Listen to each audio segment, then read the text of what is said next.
everyone, and welcome to Clean Water Conversations, the podcast where we have casual discussions about creating clean and clear water right here in Lancaster County. I'm Ken.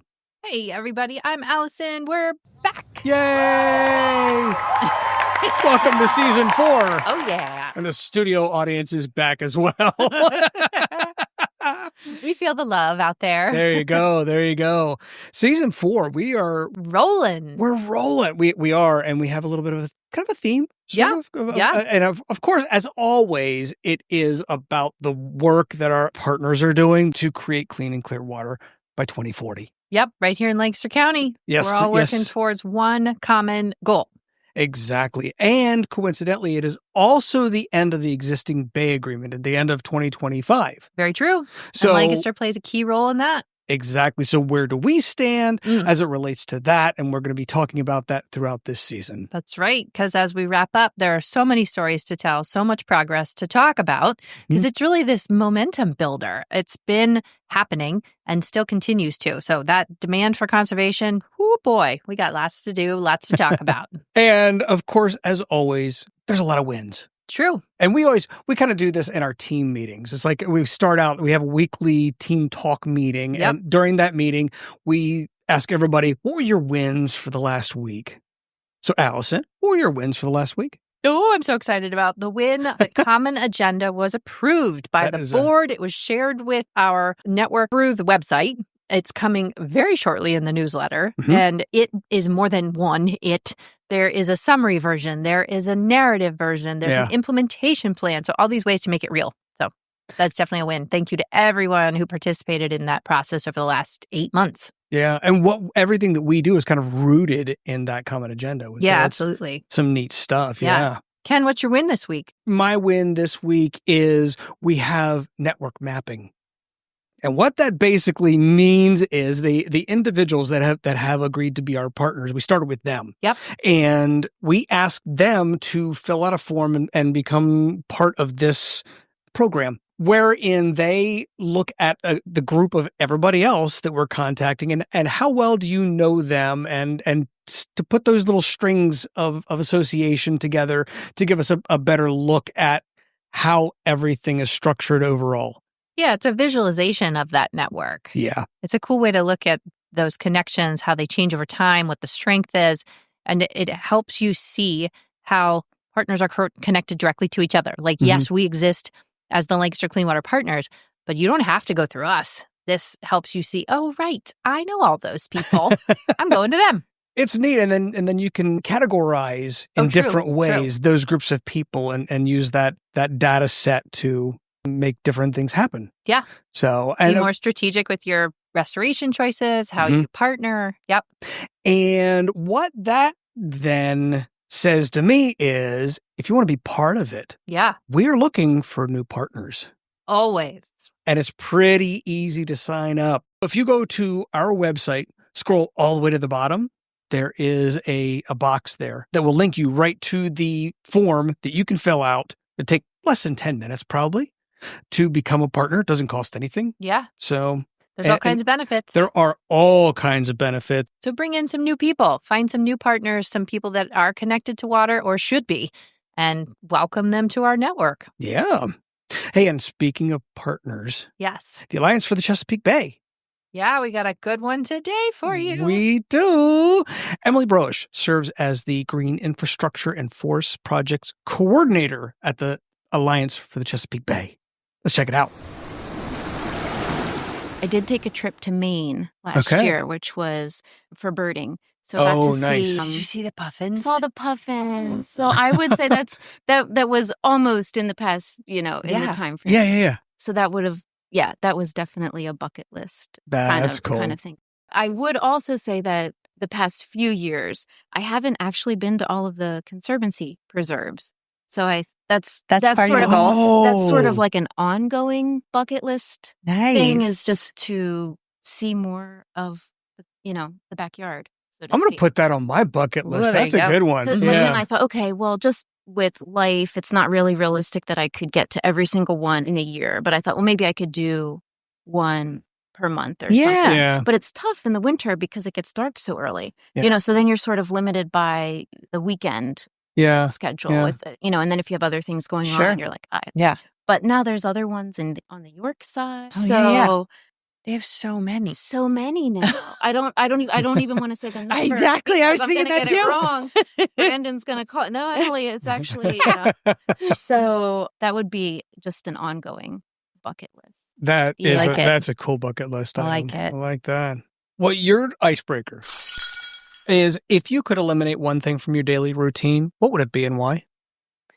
I don't have a great. I would like to work on my daily routine, but I think it will be a lifelong thing to be a morning person. Yeah. But if I could eliminate one thing, I would have to say doing the dishes. I think, but although that is when I tend to listen to my podcast, so I do, some habit stacking there. But then don't stop doing the dishes. Yeah, exactly. So just sometimes when you're like, I already did the dishes. How are there?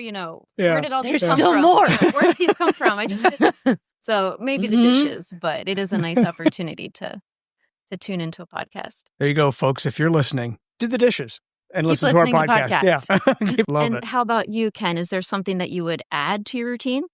Ooh, I actually have just started to add something to my morning routine, and that is daily stretching.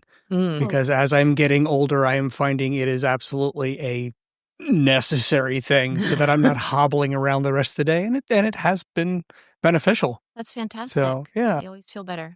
Yeah. Allison, how about you? Me, I would say that I have failed at my New Year's resolution here as the fall begins, but with tied to that is less scrolling, like not allowing myself to take my phone into bed or to places where I would be relaxing or giving myself a mental break otherwise. I love that. Yeah, it's an ongoing challenge. It is a challenge, yes. I think we're all there with you. Well, Emily, you are a former staff member at the Lancaster County Conservation District. First off, welcome home to your thank you. your former place of work and residence for 8 hours a day anyway. So what type of work did you do here? So I worked in the erosion and sediment department, and we would review erosion and sediment control plans for earth disturbance activities, typically new construction, that type of thing. And then as part of that, we would also head out and do inspections on earth disturbance sites to reduce the impacts of accelerated erosion. What are the kind of things that would get you excited about those type of visits? I think about that last. When I see the team members, like you're describing your role, there's so much technical work to it, but it's also so many relationships. Relationships and trust. I think, when you're talking to a contractor who you've worked with before and you say, hey, I was out on a site visit, I just noticed this. And they say, oh yeah, we'll get that buttoned up, taken care of ASAP. So having that dialogue and someone who you've worked with before can go a long way. But yeah, I would get excited when I see best management practices. Ooh, nice. BMPs. Now she can say erosion and sediment best management practices, ENS BMPs. When you see them employed and they are functioning, and you think, oh, this is a great example of a compost filter sock intercepting sediment before it gets to the stream. So when you go out on a site and you see them installed correctly or functioning, and you think, yes, this is the way it's supposed to happen. Or when you start to see stabilization, which is essentially the vegetation that's taking root and holding the soil in place. When you see once a project is starting to come to completion, or even before that interim, if there's need for temporary vegetation control on a soil stockpile or something, when you see that implemented, you think, okay, good. That's what we need to see. So that's great. And what brought you to that role? I had been working in seasonal roles before that. I had 2 seasonal roles with the Fish and Wildlife Service.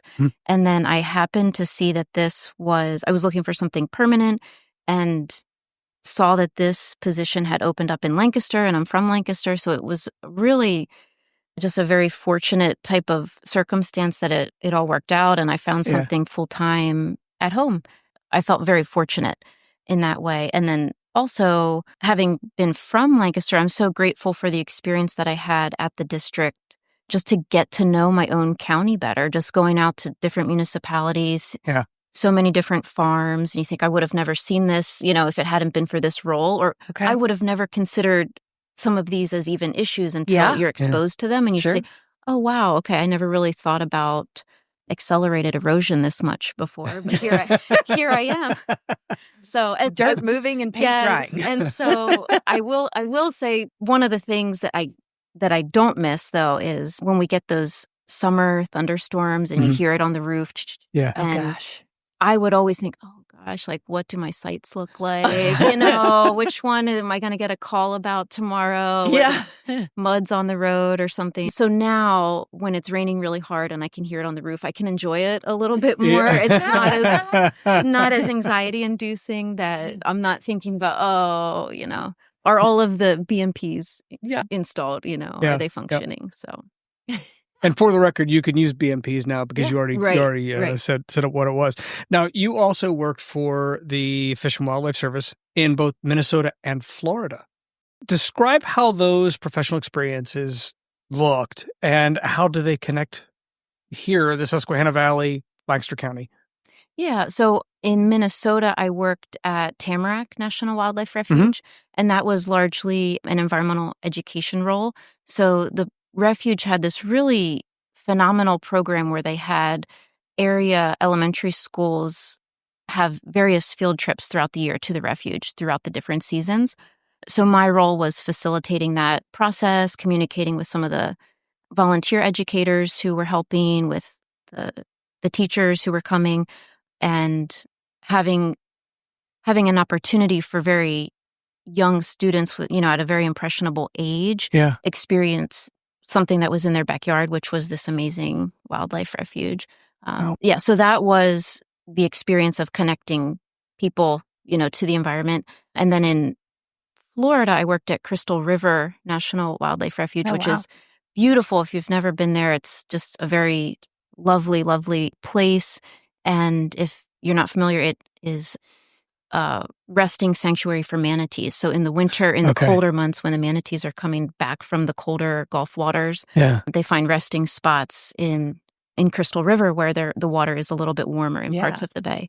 So at that, in that role, I was doing some bird surveys, submerged aquatic vegetation surveys, and then also public use surveys. So literally counting, how are visitors using the refuge? Are they boating? How are they viewing from the land? Are they coming up on a kayak or a paddleboard?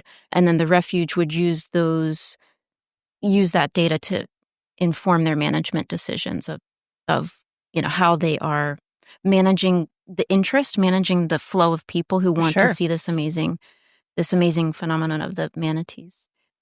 Oh, wow. Yeah. If you're still interested in the data collection, we may put you on the team of the data for the common agenda.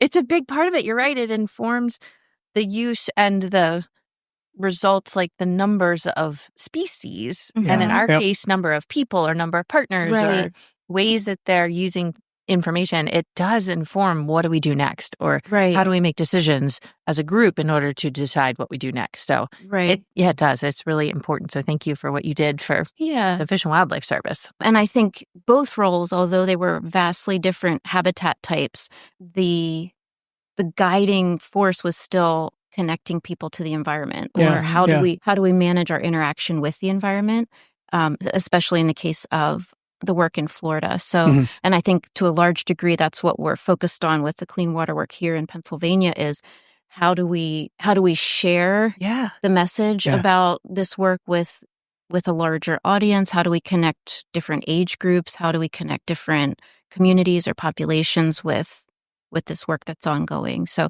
I would say in a loose sense, they all relate in the sense that it's the connector. The connector. Yeah. I mean, it's kind of like a watershed of everything coming downstream, but connected between the different parts of the watershed. So yeah, I hear what you're saying about that interest in your backyard, but also understanding how our neighbors may be disconnected and we can reach out to them for new things. Right.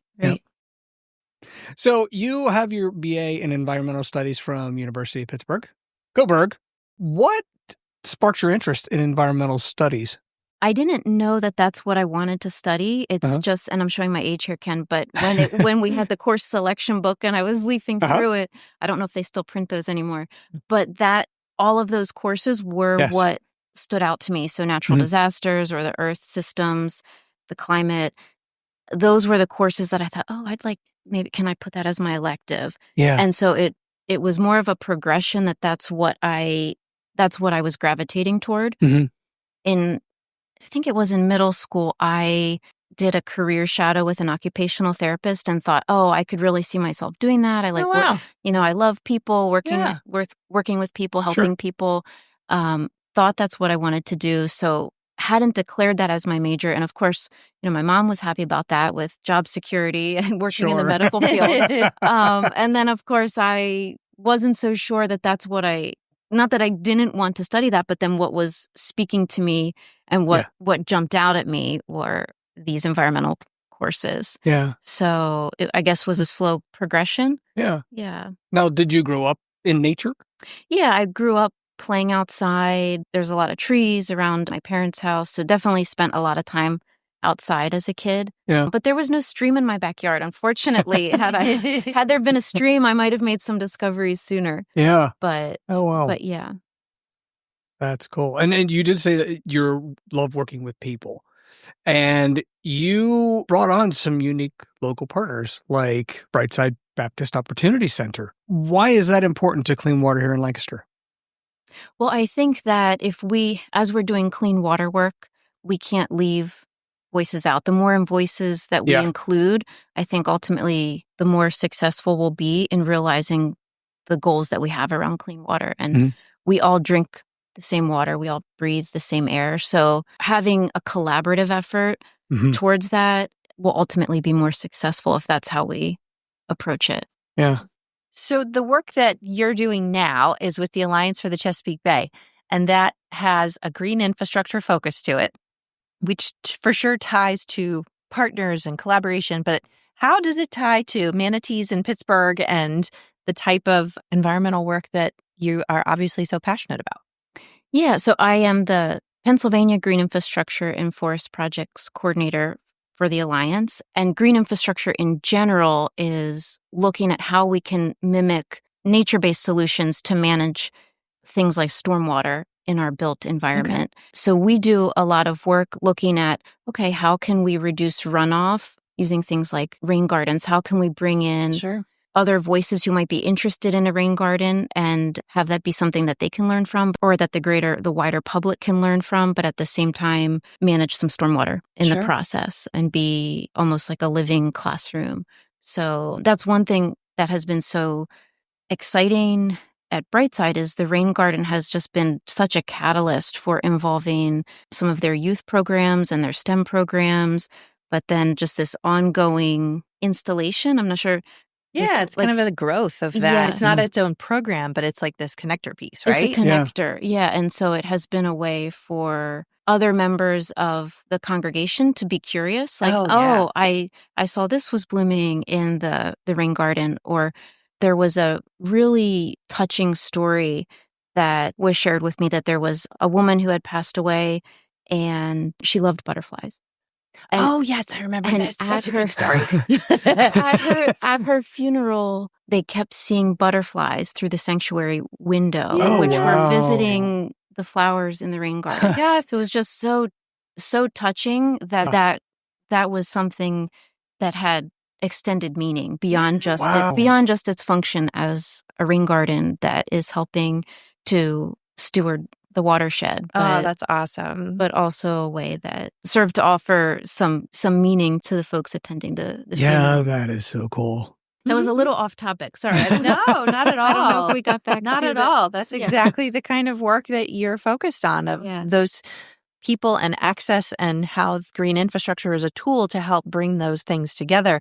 How does that work for the Alliance? Like, how is that a priority for your organization? Because I think we've had some other guests from the Alliance for the Chesapeake Bay on, and you guys do everything from buffers to ag to green infrastructure and water quality monitoring. And so what does that look like for Emily here in Lancaster? And how does that, I guess, translate into some specific geographies maybe? Yeah. So I guess for myself, I'm looking at where can we fill gaps that maybe a municipality is not, to connect the local community or residents with on-the-ground actions that they can take, even if it's just learning about stormwater as an entry point. But maybe once we learn about stormwater, is there a small action step that once someone is interested, that a small action step that they can take? So is that disconnecting their downspout if they are able to, something, so looking for the entry point for different audiences. So you're giving them action steps. Right. And so maybe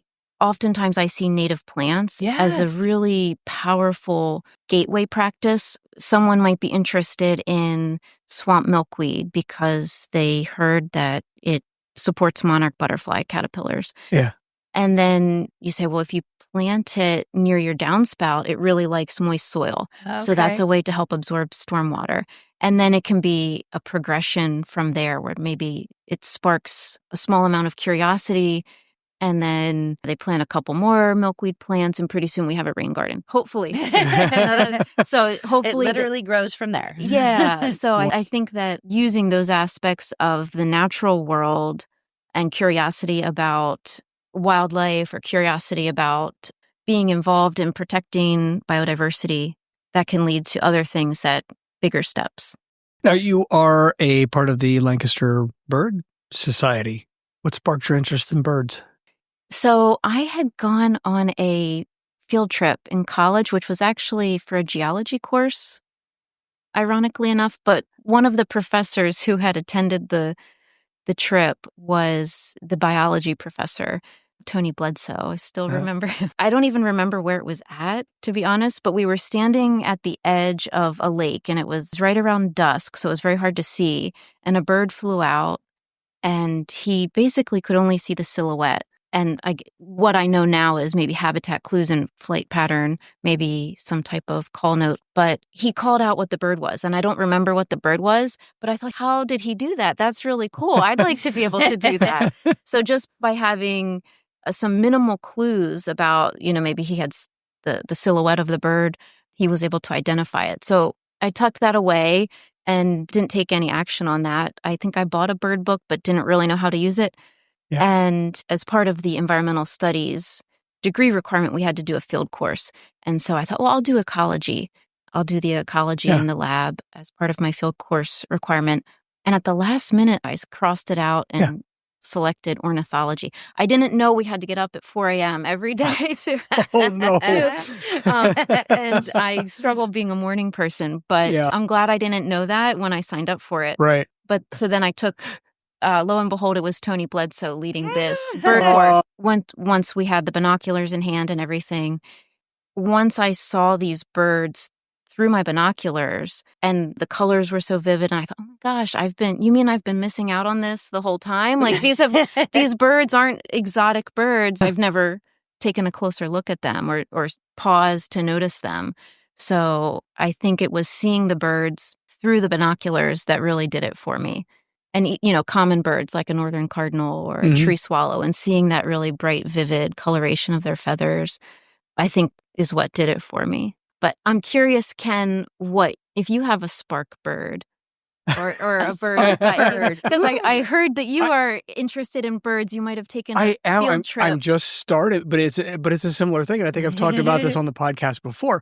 But Water Week, we did a nature walk. And Mike from Interfaith Partners for the Chesapeake was leading it.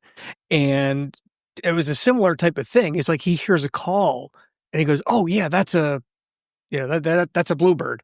And then he'd look around and he'd find it and he'd point at it right up there at the top of that tree. And how the heck can he find it so darn quick? And then he's actually doing bird calls. And I'm listening to these birds responding back to him. I'm like, okay, there's something here. There's something neat going on.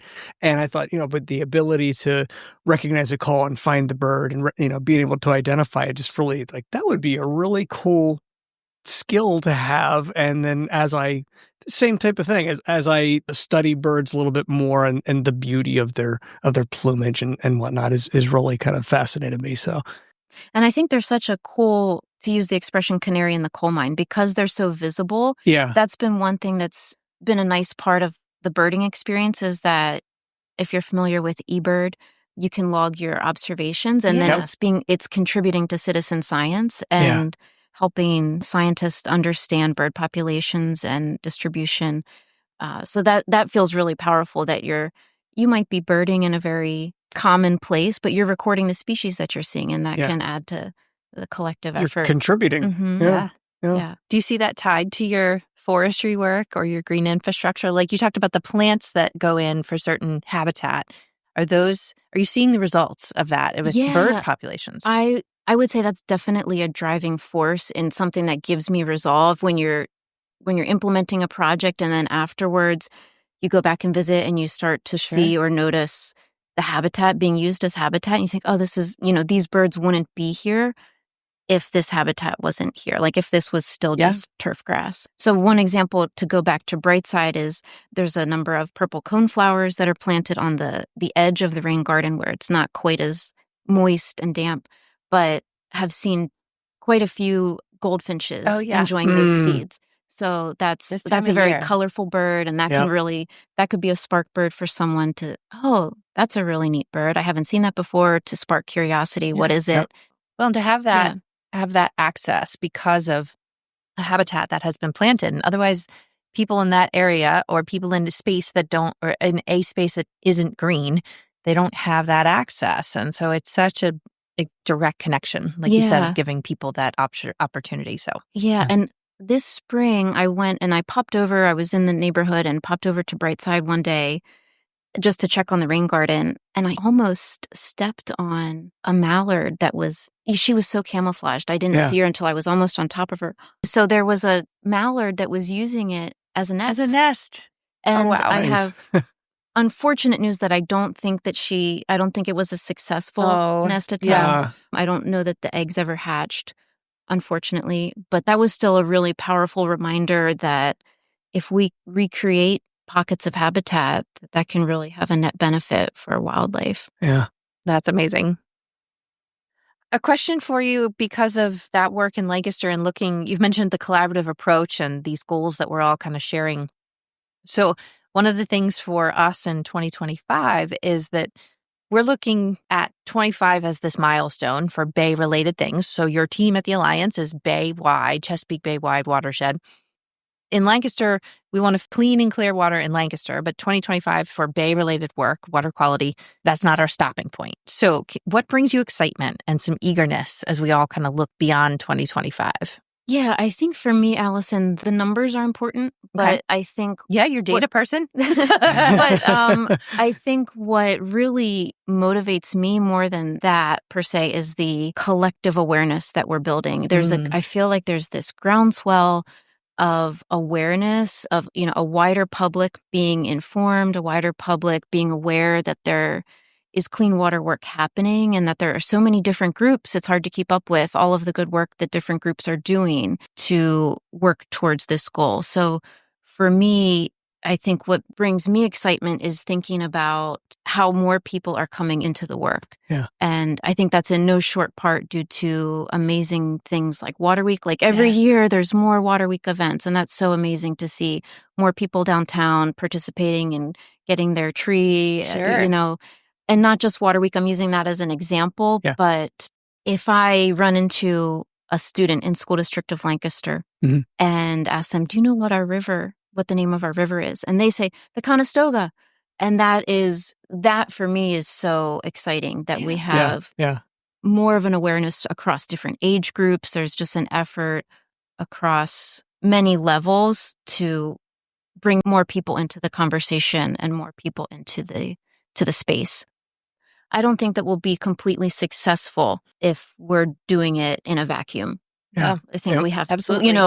And I mentioned Water Week, but I think also the work of Clean Water Partners to elevate the narrative, to elevate the stories and highlight the different projects that are happening or voices where municipalities are doing good work and clean water projects. So I think that's what gives me resolve and excitement. That's awesome. Yeah.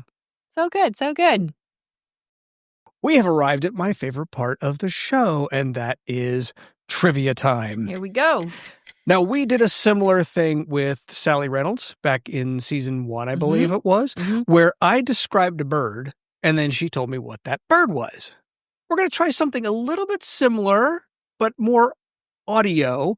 I'm going to play a bird call for you, and I need you to tell me what that bird is. Okay. All right. I'll do my best. Here we go.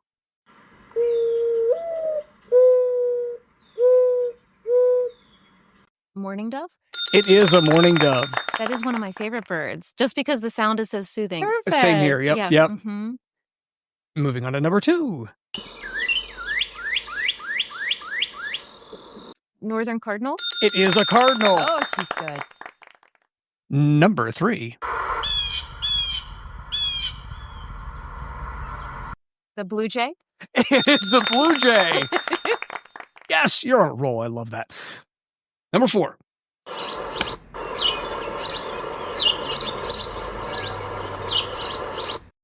Goldfinch. It is a goldfinch. All right. Very good. The next one.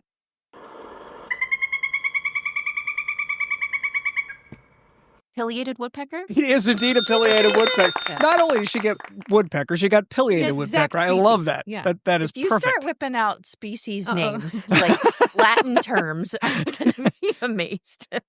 Hey, if she starts using the Latin terms, I'm just going to have to assume that she's saying the right Correct. thing because I don't know them. Correct. Moving on to the next one.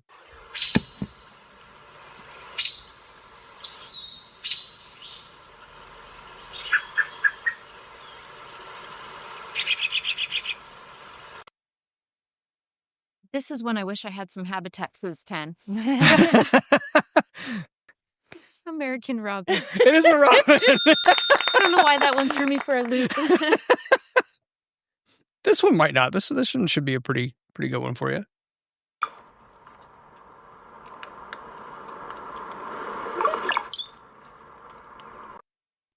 Yeah, brown-headed cowbird. It is indeed a brown-headed cowbird. Wow. I'm Wow. discovering how important those habitat clues are. When I hear the sound in isolation, it's like, Yeah. oh, what else? I feel Yeah. like the It makes it podcast tough. area has now been turned into an aviary. Yeah. There you go. And the next one.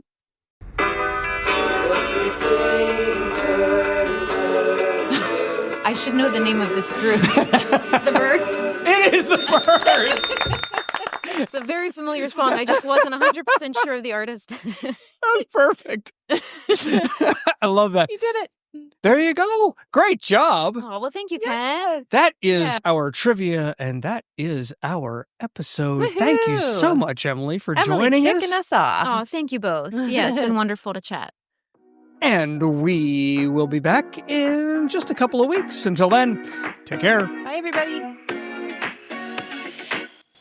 Clean Water Conversations is brought to you by Lancaster Clean Water Partners. If you have comments or suggestions on the show topics, please contact us at info@lancastercleanwaterpartners.com.